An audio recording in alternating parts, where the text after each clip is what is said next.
স্বাস্থ্য কেন্দ্ৰত আজি 3 মাহমানৰ পৰাই স্থায়ী ডাক্তৰ নাই, যাৰ কাৰণে আমাৰ গোটেই অঞ্চলটোৰ ৰাইজৰ অসুবিধা হৈ আছে।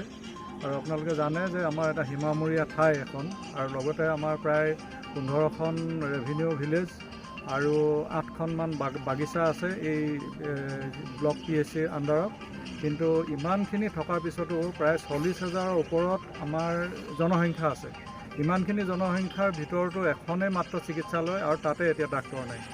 মাত্ৰ এগৰাকী আমাৰ চিফ মেডিকেল অফিচাৰ আছে, SDMO আছে, কিন্তু তেওঁৰ বাহিৰে তেওঁ ৰাতি নাথাকে। তেওঁ যিহেতু ঘৰ নাজিৰাত, গতিকে নাজিৰাৰ পৰা অহা যোৱা কৰে, আৰু ৰাতি আমাৰ গেলেকীত কোনো ডাক্তৰে নাই। গতিকে এইটো অৱস্থাত এতিয়া গৰম দিন আহি আছে, ঠাণ্ডা দিনকেইটা যেনে তেনে পাৰ হ'ল।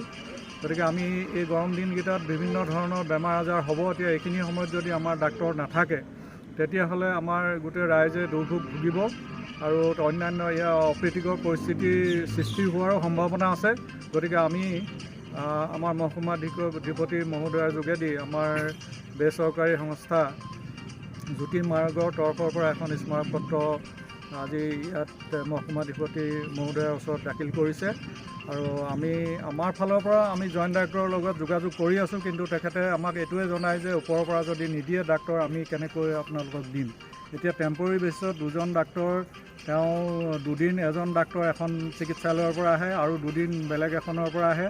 তেনেদৰে টানিমুনি চিকিৎসালয়খন চলি আছে। গতিকে আমি আশা ৰাখিছোঁ যে আমাৰ যিজন আমাৰ অভিভাৱক মন্ত্ৰী ৰণোজ পেগু ডাঙৰীয়াই যাতে সোনকালে এই বিষয়টো গুৰুত্ব বুজি আমাৰ গেলেকীত কমেও 2জন MBBS ডাক্তৰ নিযুক্তি দিয়ে অনতিপলমে। তাৰ কাৰণে আমি দাবী জনাইছোঁ। আমাৰ গেলেকীবাসীৰ হৈ আমি তেখেতৰ ওচৰত আমি দাবী জনাই স্মাৰকপত্ৰখন যাতে আমাৰ মহকুমাধিপতি মহোদয়ে যাতে তেওঁলোক ফৰৱাৰ্ড কৰে, তাৰ কাৰণেও আমি তেখেতক অনুৰোধ জনাইছোঁ।